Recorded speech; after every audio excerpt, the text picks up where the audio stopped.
My name is Bill Karow. I'm from Portland, Oregon. I've been turning for a while, and this is a technique that I'm going to be demonstrating tonight. I call it my erosion technique or erosion texturing. Um, I want to give a quick, brief introduction. Oops, that was brief. I wanted to say that I was really close to my grandfather, who is from Minnesota, and he back in the day he was a career Forest Service forester, as well as in the CCC when that was around. Yeah, so he was all through the CCC, and he was head of a couple camps up in northern Minnesota, right on the border of Canada. Super cold up there, but I just admired him so much, and he kind of instilled a lifelong love and wonder of forests and there we go, forests and trees and just nature and everything. So I feel like I got that from him, and I've had a 35-year career in advertising, of all things, before I found wood turning, and I have a degree in biology, but it didn't use it in my career. But I feel like I'm making up for lost time. I'm using it now a lot. It's given me. I've always had like this sense of trying to figure out how things work, and like underneath the surface, and what are the mechanisms that drive something forward. And so I really got into learning about trees, the identification, the species. Their life cycles, what happens as they grow, what happens as they decompose and then become nutrients for future generations of the forest. So that's about me. This is some of my earlier work, and I sort of started kind of developing my technical skills, as well as studying other turners and how they do things, and kind of refining my forms. And I experimented with a lot of things: color, fuming, bleaching, painting, carving, and all of it was wonderful. I enjoy turning no matter what I'm turning, but I felt like that was sort of just variations on themes, and I didn't feel like it was my own kind of original thing. And I really hadn't found a direction yet. I'm kind of searching around, poking around at a bunch of different things, and I was looking to find a unique voice. And in a moment of frustration, after trying forever, a sort of temporary little tantrum I had, I took a piece of spalted wood, just a crappy piece that was on the floor, stuck it on my lathe, and I had a wire end brush on the end of a drill, and I just said, screw it. And I went right into it with that, and I stopped it, thinking I was just going to throw it away. I looked at it, and I went, oh, that's kind of interesting. And so for the past year and a half, I've been experimenting with that, and it's kind of all led to where I am now. Erosions. So with a series of wire brushes, handheld, while the wood is spinning on the lathe, I create these kind of textures on the outside. I call it erosion because it sort of looks like it's an old pot or an old vase or something that's just been unearthed from ancient Rome or something. And just working on forms. And I wanted to say also that different types of wood will give you different. Every piece of wood is different. So some of the harder, closer grained woods will get more concentric circles on them. And some of the softer, punkier woods, the woods that have been spalted, especially the big leaf maple, will really just decay. And you really don't know what you're going to get until it comes out. And then, then it's sort of you step back, take a look where it is, and then decide what you want to move forward with. There's a lot of trial and error. There's a lot of pieces that have not gotten there, but I'm kind of refining it now, so most of the pieces still stay on the lathe and still work. And again, I do try to bleach and fume and paint a little, ebonize a little bit. These are pieces here that are ash. That ash is a pretty hard wood, so it just did a lot of concentric circles in it. And I was doing a bunch of that, but I also feel like what I'm drawn to is much more of the spalted wood, the wood that's really decaying just before it goes away. And it's a lot of wood. What's nice is that I feel like I'm recycling wood from other wood turners who are recycling wood from, you know, the yard waste or from the urban foresters. So a quick primer on spalting. So spalting is caused by fungi that colonize and break down the wood fibers. There's the three fibers that the wood is composed of is lignin, cellulose, and hemicellulose. The lignin is the stuff that holds the tree up so it doesn't fall down. It's the structural stuff. It's the armor of the tree. And then the cellulose and hemicellulose are the food for those are the things that the fungus, the mycelium, go after to convert that starch into sugar to keep growing. The fungal activity produces zone lines. Those are the dark black territorial boundaries between that keep the competing fungi from each other. They're almost like fences or walls that one mycelium will come in there and make this wall so that the next one can't come in. And so they make these random patterns that in nature that I think are just wonderful. And they're pretty hard too. So what's nice is they stick out when some of the other cellulose and hemicellulose that has been broken down, that goes away. So then there's also there's beautiful color staining, the blues, greens, reds, blacks, and also it gives texture and tone, the structural softening and surface variation that you can see in some of my work. Now, big leaf maples, again, like I said, that's what it's abundant around here in the Pacific Northwest. Most of the wood that I get is big leaf maple that's been spalted, and what's really nice about it's really fungi love big leaf maple. Big leaf maple is prone to rotting from the inside out, so it will rot, and then the fungi will come in to the heartwood and work its way out. So sometimes I can catch it where the heartwood down here is getting spalted. You see the zone lines and soft little white rots before the sapwood on the outside wood gets it. So I can make sort of a two-tone thing where I can make this much more eroded around here and then sand away what I've scraped around to make this, and then oil it or whatever I want to do to it to make it two different pieces. And I think I've I have a couple examples over here. Please, and also come up and take a look at these if you haven't already. But you can see like there's some really interesting stuff going on where it's eroded and then also structurally sound. Oops. And I just dropped our pieces. Okay.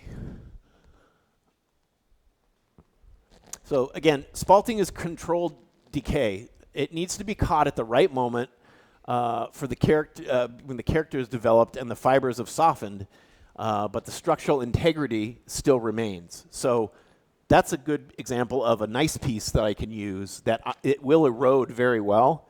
The one on the right is just too far gone. It'll fall off. And it's not very safe to turn something that dangerous on a lathe. So that's that. Also, I didn't get too much into the weeds or into the mycelium, but there are some great reference books here. Maybe some of you know Sari Robinson. She's a professor up at OSU. She's sort of the leading research authority on spalting and fungus and mycelium. And they wrote a book about the linguists, Mark and his dad, about the history of the U.S. studio wood turning movement. And Mark was the one who sort of traced how spalted wood was kind of presented to the wood turning world. I found an article in an issue of an old 1978 issue of wood turning, fine wood turning, that was called Turning Spalted Wood, where Mark wrote a great article about how he uses spalted wood in his wood turning. So, and I think that opened up a lot of people to the fact that, oh, well, this is really nice stuff. But a lot of people turn spalted wood. It's a little tough because if you, it doesn't always lend a great cut. And when you go in to sand it, the softwood just goes away. So it gets very lumpy, and it's just not very pretty to look at, really, in my opinion. So those are great. Those are some great books. If you don't have them, I would really recommend both those books. They're great. Let me go over quickly tools and materials. First, PPE. You have to have a face shield. You have to have gloves. And the reason is you don't want to keep bruising your knuckles like I did until I realized, oh, I should probably put some gloves on and it won't hurt as much. I use a dust extractor. I have something on here, a much bigger one at home. It's called a velocity stack, and I think it's for like race cars to suck in a lot of air for carburetors. I don't know much about cars, so but I stuck one on the end. I saw somewhere that someone had stuck one on the end of their dust extractor hose, and gosh, it works fantastic, much better than the big hoods that I used to have. And it's about 6 inches around, and it sucks I can watch the dust kind of come from behind it into it. So if you don't know about that, look into it. And this is what I use for my tools. Just common wire brushes, wire end brushes that you put on a drill to strip paint, barbecue grill scrapers, anything and everything that I could find that would texture wood I use. And these are the tools in my quiver.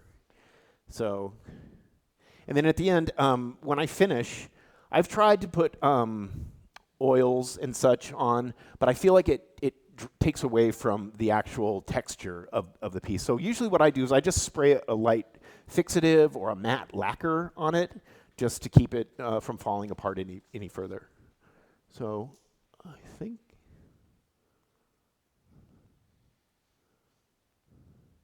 I guess that's it. So I'm going to stop talking and I'm going to start turning. Thanks, guys.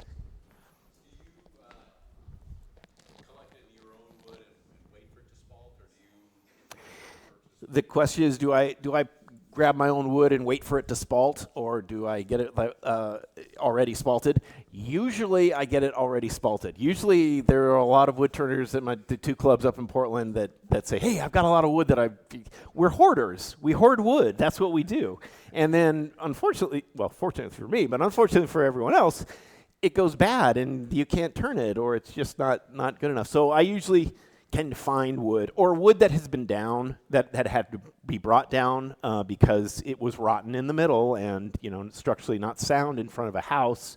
So I'll usually take as much as I can and then bring something back for them to say thank you for giving me the wood. Yes? Does the finish stop the spalting process? No, the spalting process is already stopped by the time I start turning. It's kind of crazy. I thought it would keep spalting too, but I read somewhere that lower than, I think, something about like 25% moisture content on the wood, which is still really wet, the spalting stops. So, yes? I can set a block of wood on my garage floor, and in a month it'll be spalted through. Wow. And I don't know if it's moisture coming up through the concrete. It might be. It might be the moisture coming up that's spalting it. If you want to get rid of that wood, if it's not any good to you, just to let you know. Okay. And generally turn dry? Usually I do, yes. And usually most of the wood I do is dry. There have been a couple that I've done wet, and it's not as fun. it doesn't make as the erosion technique, the inconsistencies in there as much as I like. Yeah, it does tear. The wet wood does tear much more than the dry. It just kind of clumps out. Yeah. So what I was planning on doing tonight was to quickly shape the outside of a spalted piece of big maple. And then I'll turn the inside maybe, but what I really want to get to, I'm going to just sort of show you the technique tonight. I'm not going to be turning a lot of shapes and forms and such, but I wanted to show you what the different types of wood, as well as the different stages of spalting in big leaf maple does. So, and then I've got a couple other species that I want to show you that are really fun to do too. So, I'm going to start with this. Okay, this is just a piece of big leaf maple that I got from a house whose tree had to come down. So, bonus for me.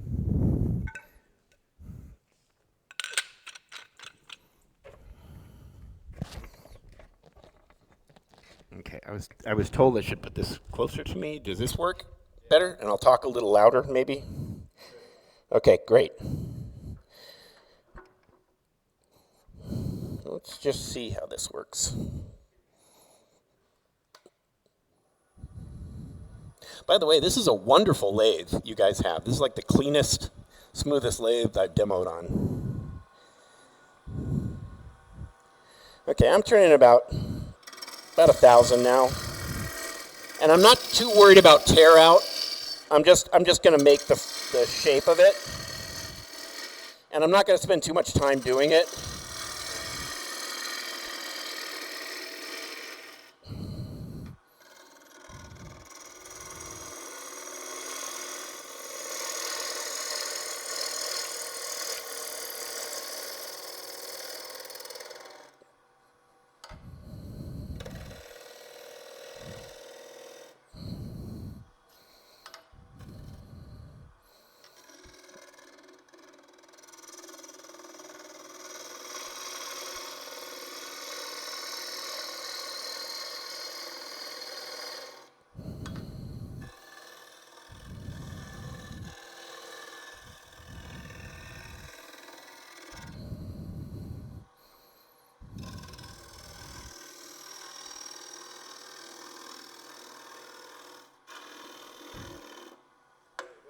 Yes.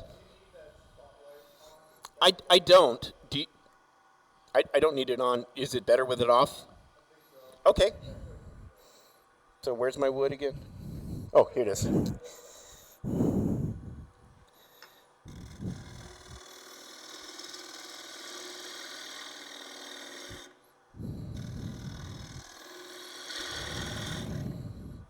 Oops.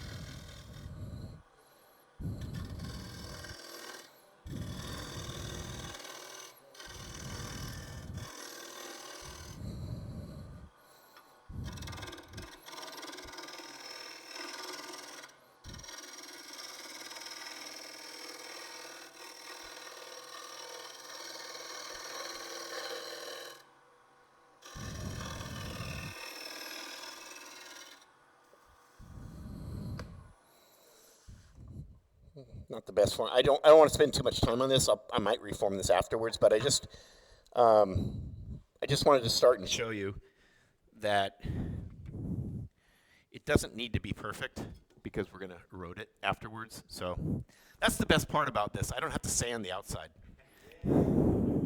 But what I do like to do is I like to sand the inside I like to make the inside as smooth as possible to sort of show the juxtaposition between how outside is just so degraded, and then the inside is smooth. And I sometimes will put some hard wax oil on the interior, the Osmo hard wax oil on the interior, just to make it really smooth and shiny.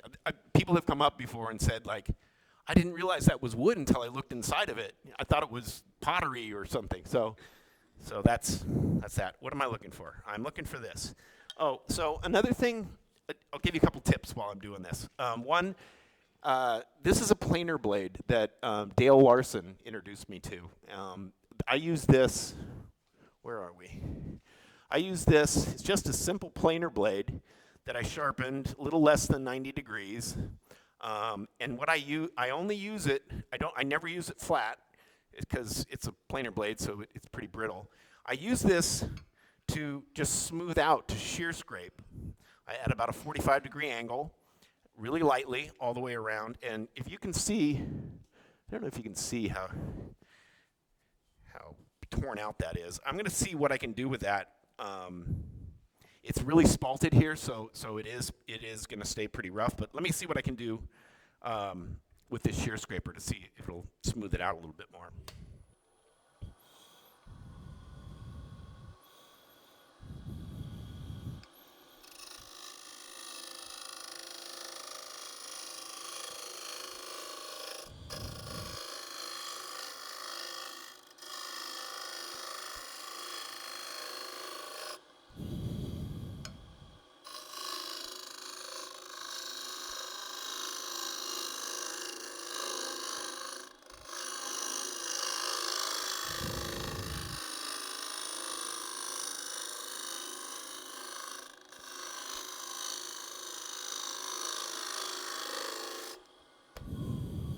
Yeah, a little bit better. I don't know if you can see the difference, but it is a pretty big difference. There's still a little tear out here, but that's going to work to my advantage when I start eroding it. And we're going to start doing that right now. Sorry? Oh. Thanks. What am I doing? Okay, so again, gloves. Just cheap Harbor Freight gloves. But they have pads on the outside. So, and again, I will show you these. I mean, these are just plain old $3 from Bimart scrapers or wire brushes. This one is, I don't know, a barbecue brush or something. This one is plastic, and I don't recommend using plastic because the wires will get pretty hot, and they can melt and then kind of degrade. I have noticed that when I put little drops of CA glue on here in the holes, it works pretty well, but it takes a little time to do, and I'm kind of impatient. So, and they're $3, so you know. The one thing that I have found on a lot of my work, this brush right here was the one I kind of went to. Here, I'll put it underneath here. That's sort of my go-to brush when everything else doesn't work. This is a chip brush that goes on the back of a blacksmith's handle, where when they're pounding steel and metal and they get the slag there, they turn their handle over and brush it off. And I bought these on Amazon, so they're, again, really cheap. The one thing that I did realize that helps a lot on this is to sharpen it on a grinding wheel. I have 2 CBN wheels, and I know that you're not supposed to do high speed or anything softer than high speed steel on it. But this is a high carbon steel, and I've been doing it for a year and a half, and I still sharpen my bowl gouges, and they're just as sharp. So I don't know. It works for me. Freehand. I point it down so it cuts a little bit of a bevel on it, and then I will turn it around and do the other side, just like that. And I want to make sure that I get all, and I roll it up a little bit so that I can get all of the. I'm sorry, you guys can't see me. Yeah, so I'll roll it up. The grinder is here coming at it, and I'll just sort of put it at an angle and roll it up sideways, and then turn it over and do the same thing. And it's 2 seconds, and I get it done. I've already sharpened these, but I'll have to go back and sharpen them again just because it does dull. And always move the tailstock and the banjo and the tool rest. And I like to always have it in a chuck while I'm doing it, because it does get a little. I do put pressure on it a lot more than I do, say, when I'm wood turning with a gouge or scraper. So.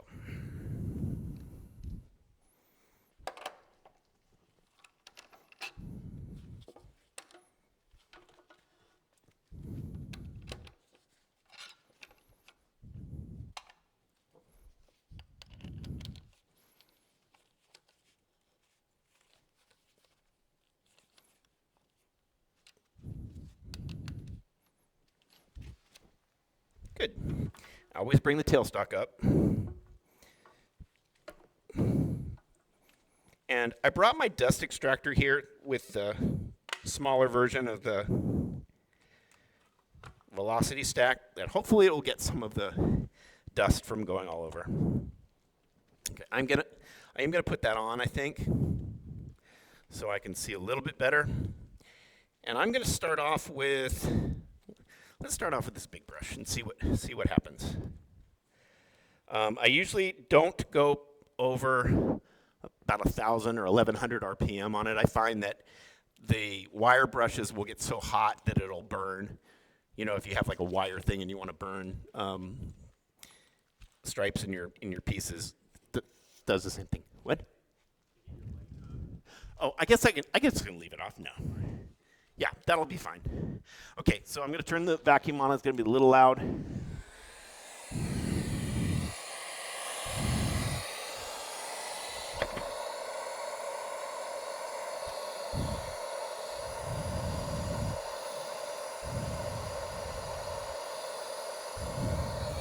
Okay, here we go. I hold it with both hands.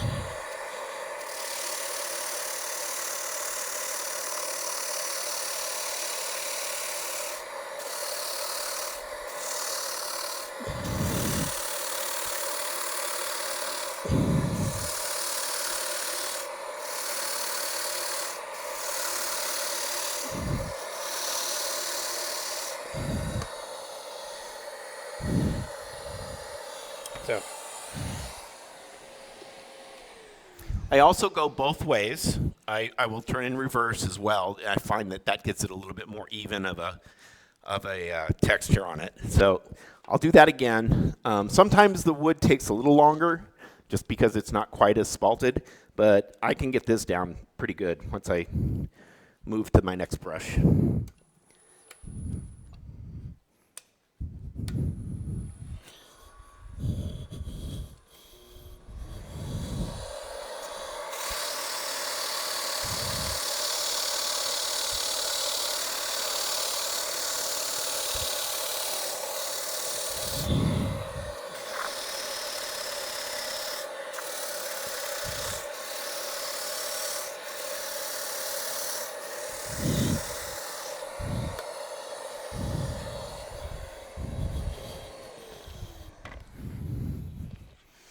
So that's starting, I don't know if you can see that, but that's starting to pull some of that out. There's a lot of concentric circles here, just lines here, so that tells me that's still pretty hard. I would have thought that would come out a little bit more, but sort of more like this piece in here. I don't know if you can see that. So when that happens, I bring out the Erosionator 2000. This is just a wire wheel band that I think is like for a power stripper or something, and I just epoxied it onto a couple washers and a thing. I need to get a new one because this one's been rode hard. So this will probably make a bigger difference than what you just saw. So let me do this again.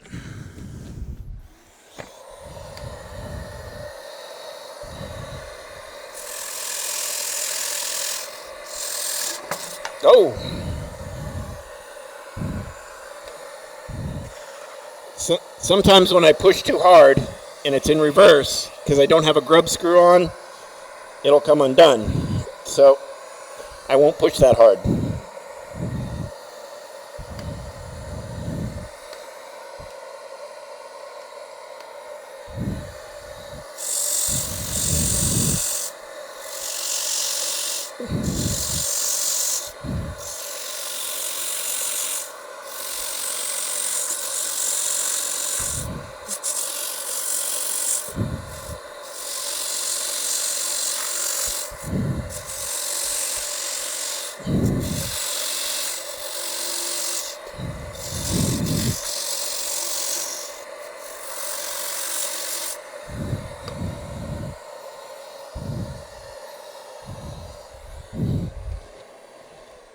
That's getting there. I'm going to do one more in reverse and see how that goes.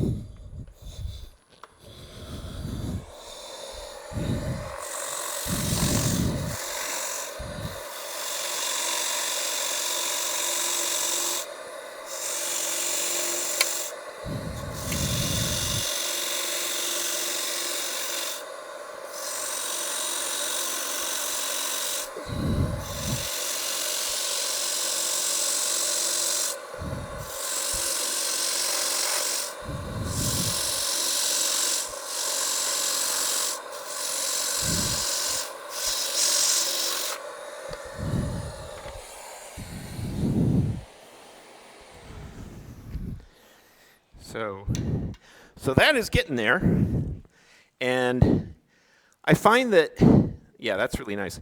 I find that when I first started out, I was really worried about it kind of degrading too much, but it's sort of counterintuitive. Like, I don't like to stop when it's right about here. I like to push it as far as I can because most of the time it turns out really it's much more dramatic, the change between kind of the softer wood and the harder wood. Softer wood goes further down, and then the harder wood doesn't go quite as far down.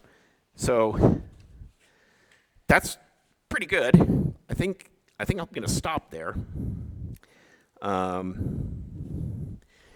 can hollow it out if you want me to show how I do that, or I can just keep going on to other pieces. Other pieces. Other pieces it is. Yeah, exactly. I'll pass this around.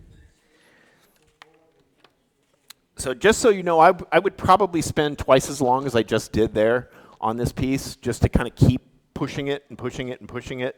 Because I feel like that would be a piece that would really show the dramatic difference between the ridges in it.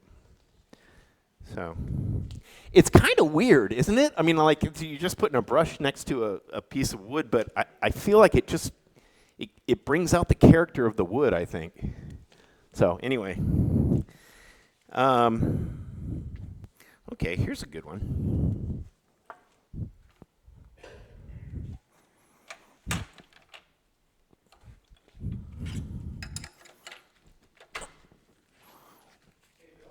Yes. The question is, am I concerned about thickness when I hollow it out? And yes, absolutely. Early stuff I do, I love to do thin pieces, but not with those. As a matter of fact, when Kevin and we've done a couple collaborations, and he, does the hollowing on the inside with really thin, and I said, just do it as twice as thick as you think it should be, and still it gets really thin. Especially, I mean, it's kind of deceptive because you have the outside, the higher ridges, but the interior ones go down pretty far sometimes. So, all right.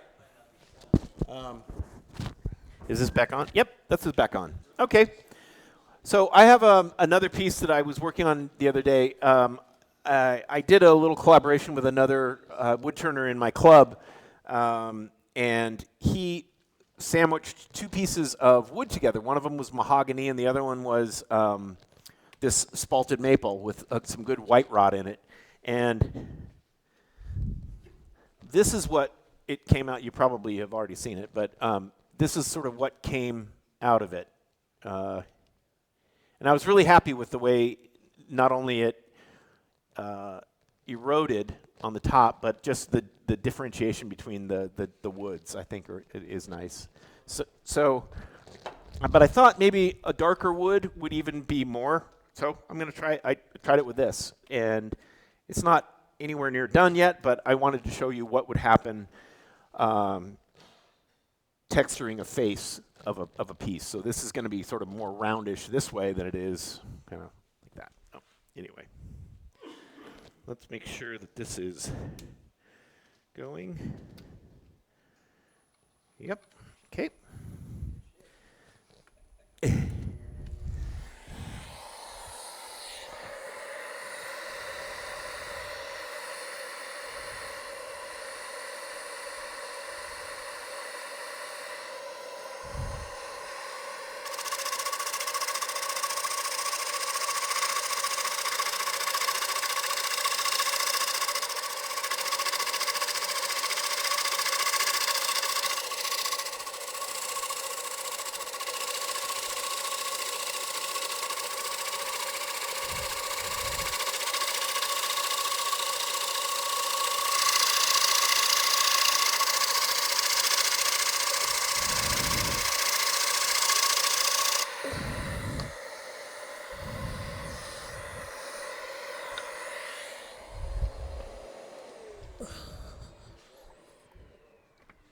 know, does this help at all? So yeah, and that was just one little time. I mean, I'd spend a lot more time on this, and I will do it right now. Actually, let's see what this will do. I need to get a remote control for that thing.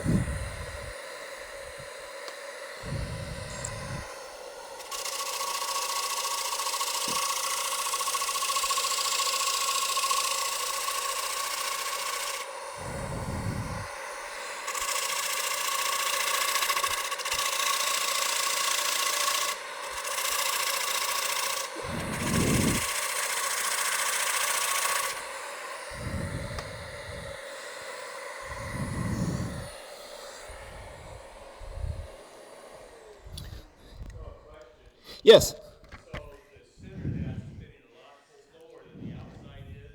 So what do you do about that? Do you just go for it, or do you actually change what you're doing because Yeah. of the speed difference? The question is because the inside is going a lot slower than the outside diameter, do I do anything different or just go for it? And the answer is usually I go for it. But it's a little. I remind myself that when you're going into like a bowl or a plate, platter, whatever, and you're doing that, I always slow down when I get to the inside of the piece. The smaller the diameter, the slower I go. And kind of the same with this, too. And imagine with this piece, it doesn't matter. You're taking the inside down anyway. Exactly. I am. Are you going to cut a hole in it for a bowl anyhow? Yes, I am. Yeah. It doesn't really matter? No. So I should probably just say I just go for it. That's. Let's see. I want to do one more thing. Oh, I want to see what this little guy will do. And again, this is really fun because I just experiment with different wire things until I find one that works, and then use that for a while, and yeah, that's how it goes.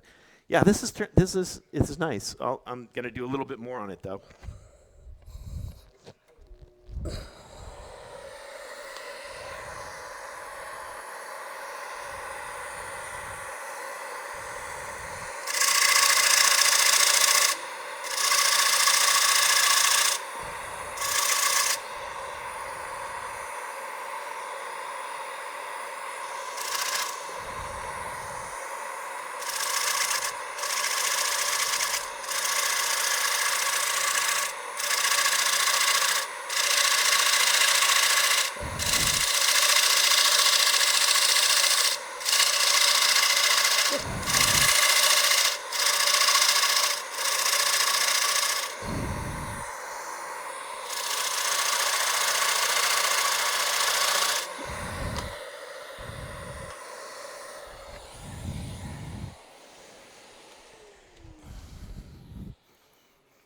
So, I don't know if, can you, oh gosh, yeah. You don't need the light for that. With the grain? This way, you mean? While it's stationary, without it turning? No, I never do. And I don't think it would take a lot to scrape it off this way. No, I never do. I suppose I could with, like, say, a wire wheel on a drill, maybe, doing that. I don't know. I've never done it. Might try that.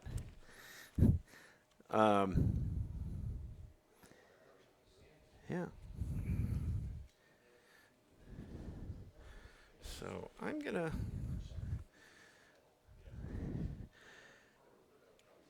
I feel like I want to do a little bit more on this just to see how it goes, and I'm gonna use my.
Wow. So I'm pretty happy with that. That looks pretty darn cool. Pretty eroded. Yeah. So I'm gonna just to show you that I can actually turn wood as well with gouges.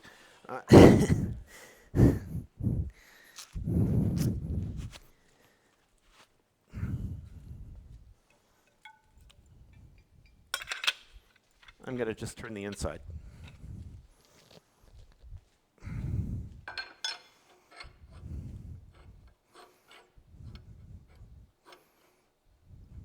Ah, come on there.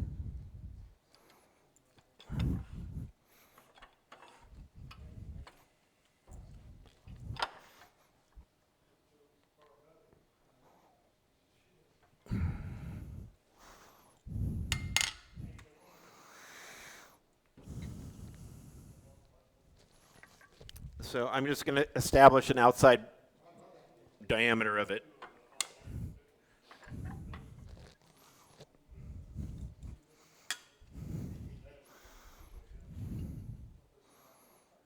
About there.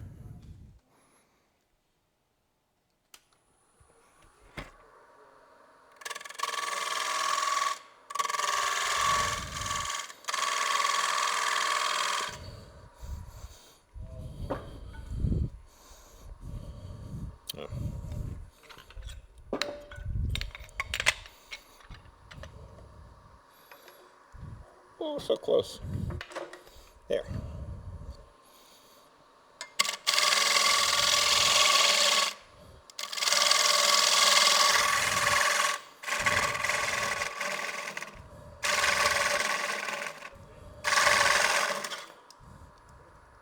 Found the walnut.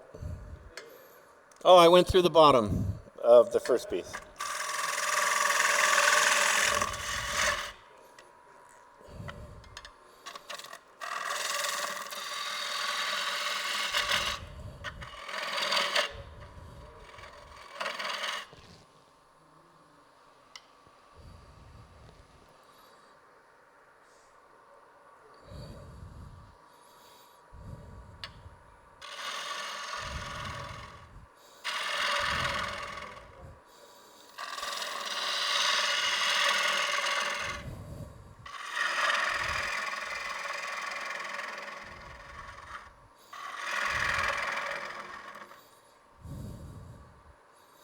And when I turn the spalted, I super light touch, and I'll come back and refine it again, but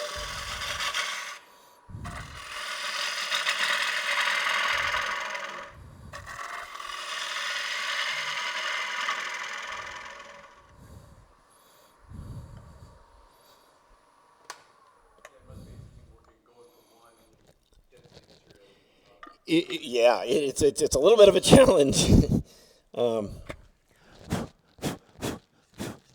And also, I don't have a surface planer or a jointer or anything in my workshop, so I just flattened the two sides the best I could and glued them on. So there is some gaps and stuff in here, but so I will show you. I will use this little 1/4-inch spindle gouge to show you how the best I can do on the spalted wood. And again, it's just I turn fast and I turn very light with a very sharp tool to try to get it as non-torn out as possible.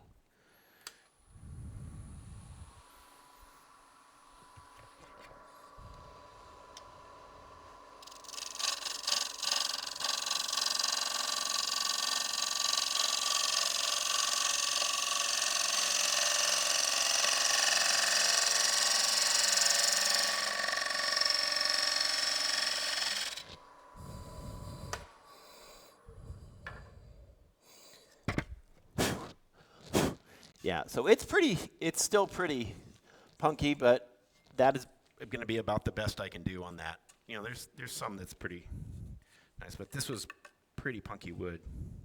The white rot is makes everything crumble, I find, a little bit more than some of the other types of fungal. So anyway, I'll just quickly do the rest of that.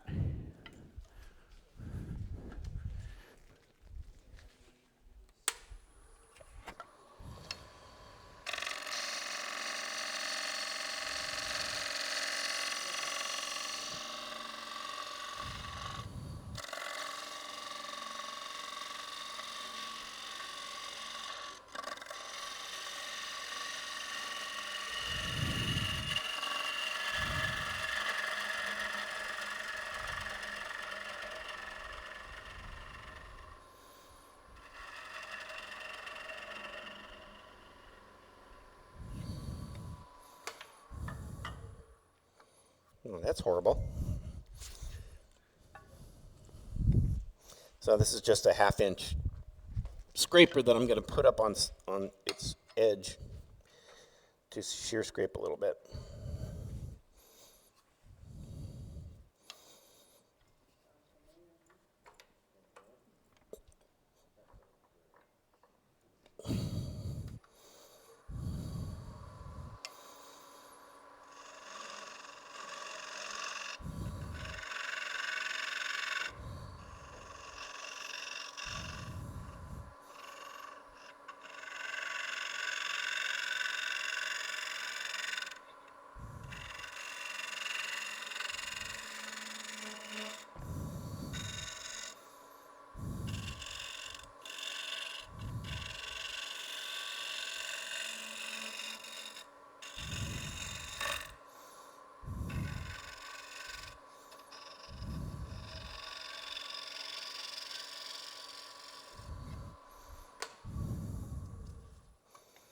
Yeah, that's going to be good enough. So, Bill, are there different species of fungus that invade? There are, yes. Are you particular about? Do you know what these species are? Are you particular about them? I'm in the process of learning.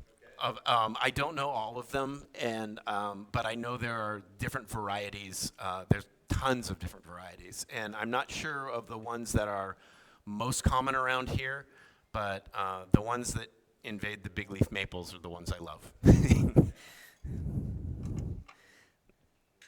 So.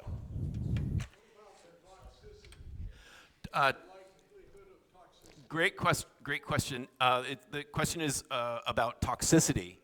And Sari Robinson down at OSU, I've heard her give lectures about the fact that, a lot of people are worried that, oh gosh, you're getting fungal, you're breathing in fungal stuff, and that's obviously not good for you.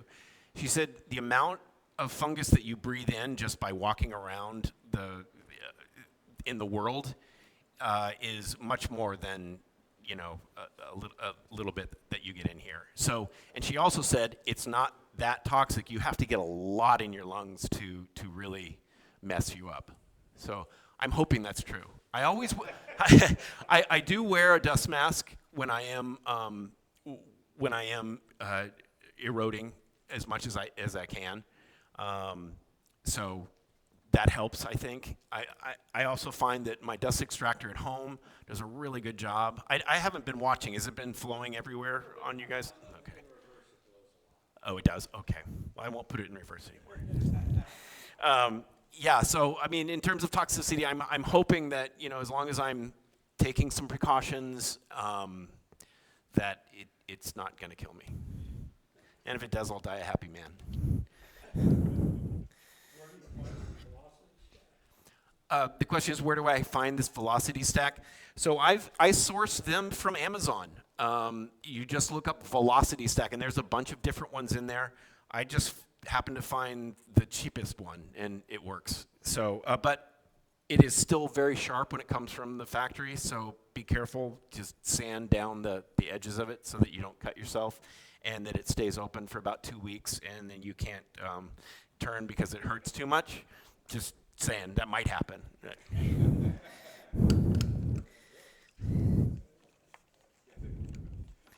I'll pass this around as well.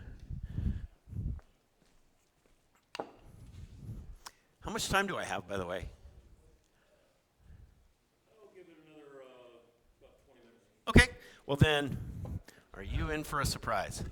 So, not all the wood I think I've said before is big leaf maple, that I'd spalted big leaf maple, although that is my favorite.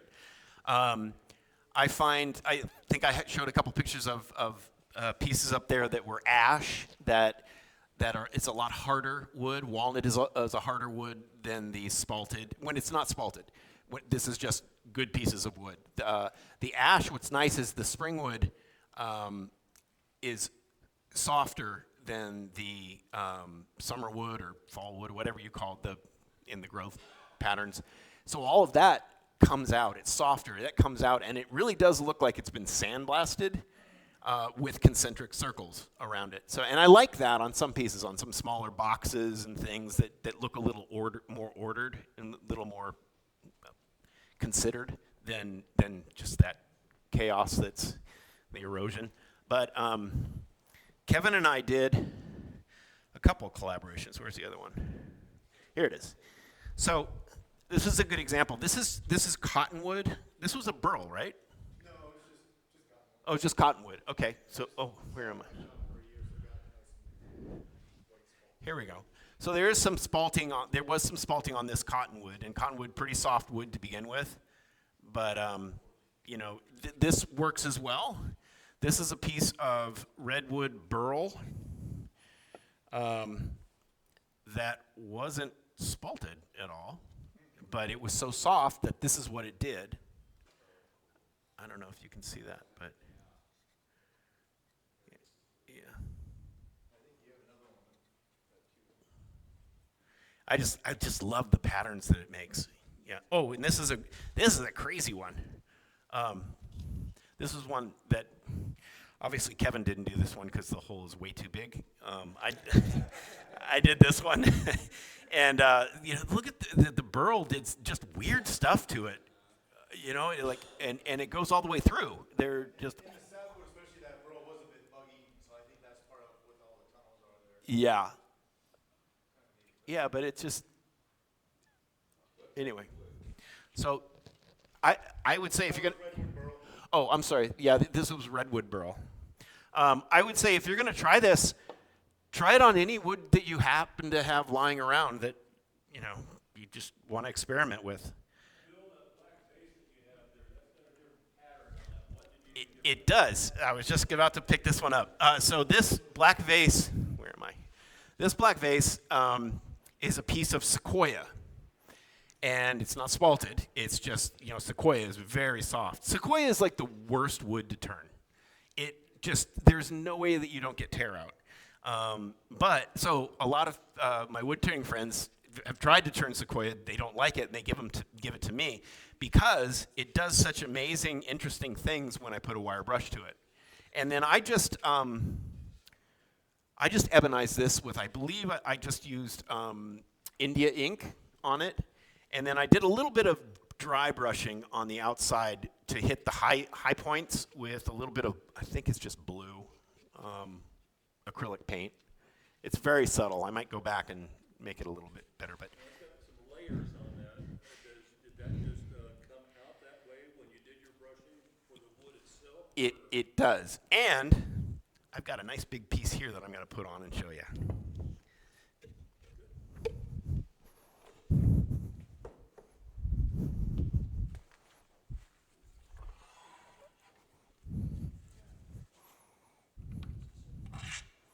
Yeah, so this was a piece. I got 3 or 4 pieces from a fellow in our wood turning club, and he was just exasperated. He said, I tried to turn this stuff. I hate it. I'd take it all off my hands. And I said, I would love to. It works really well for me.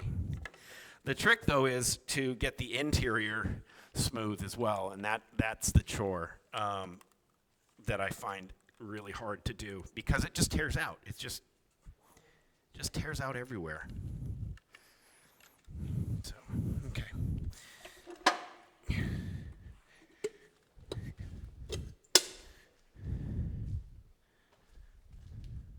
Okay, what did I do with my...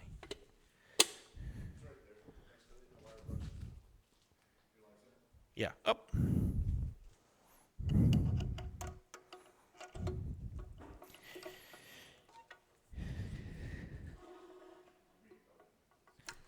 So again, this is just a piece of sequoia that someone didn't want. So I'm gonna make it into something.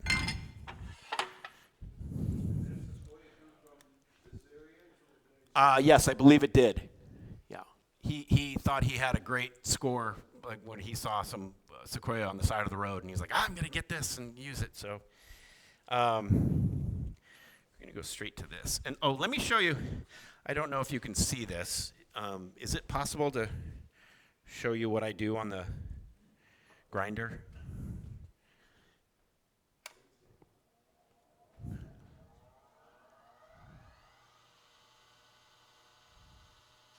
Straight up. Oh. Yep.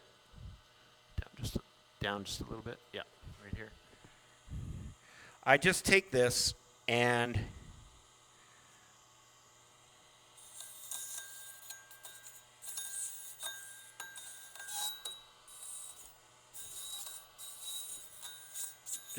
just touching the edges. All I'm trying to do is just put a little bit of a burr on the pieces so it stays sharp. All right, this is going to be fun.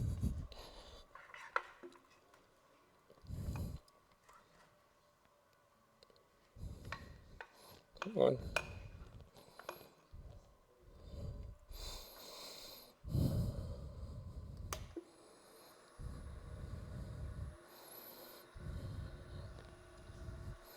Gloves.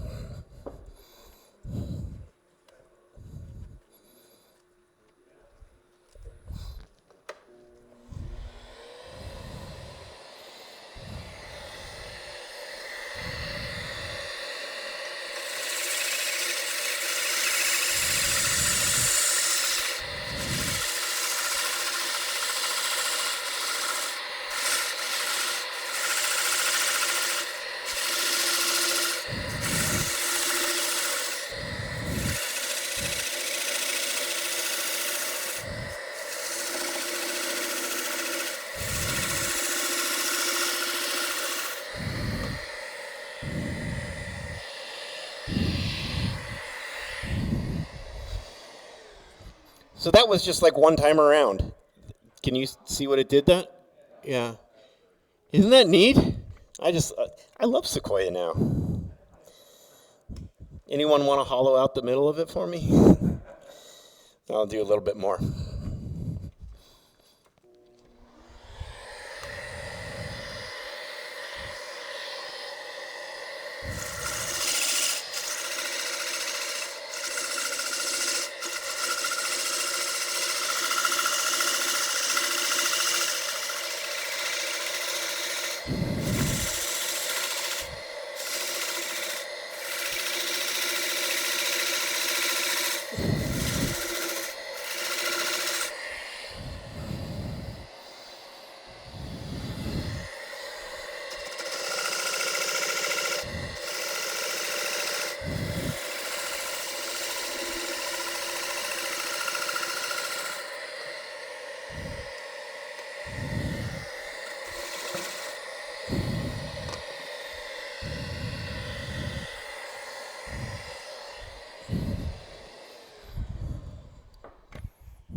So that is pretty cool.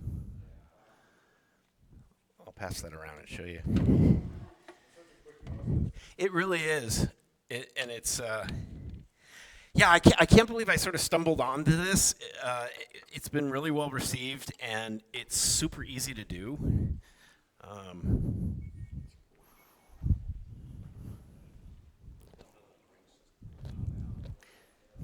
Yeah.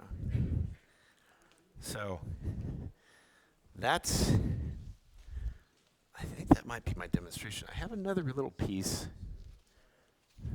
Let me do this one real quick.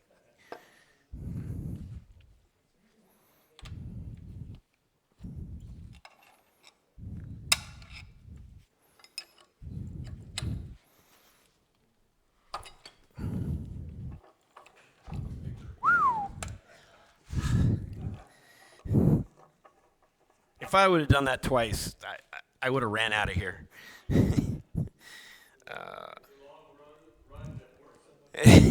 Wouldn't matter.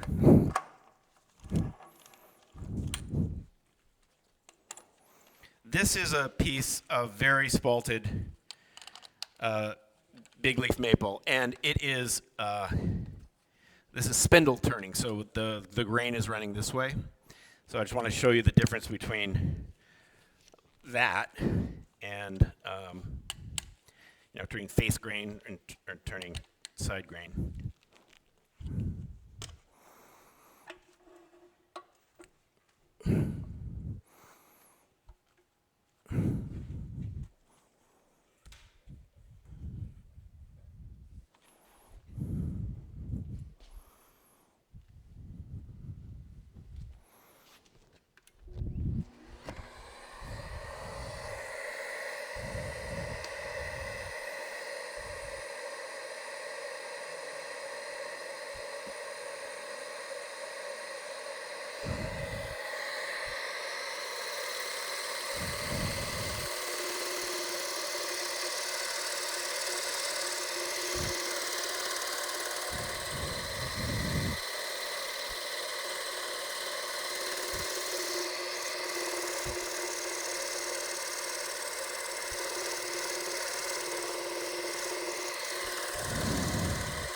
I can already feel that there's a lot of low points in it now because it's chattering a little bit. It's a little bit like you have a piece of wood that's not round yet.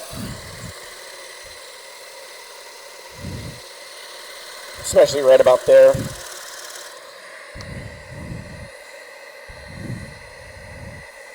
So, yeah, crazy.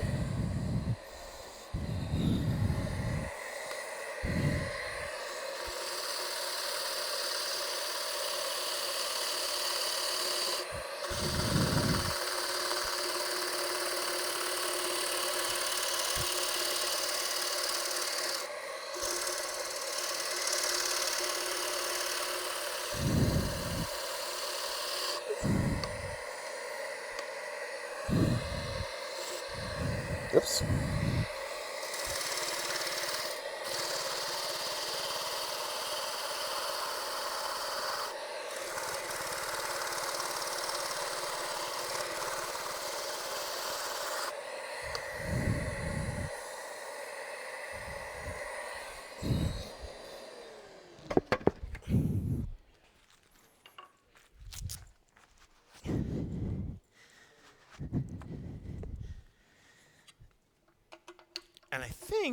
And so these are really nice to just put a spade bit through here or Forstner bit and stick a test tube in it, and it makes a great little live cutting vase. So those are fun to make too. Those are super fast too. The question is, what do I use to finish my pieces with? Usually, I will only use. I like the way it is, just raw like that. So usually, what I will use is like an artist's fixative. It's like a spray that they use for charcoal, so it doesn't smear, and or something that's like a flat wood finish, like a flat lacquer. Or,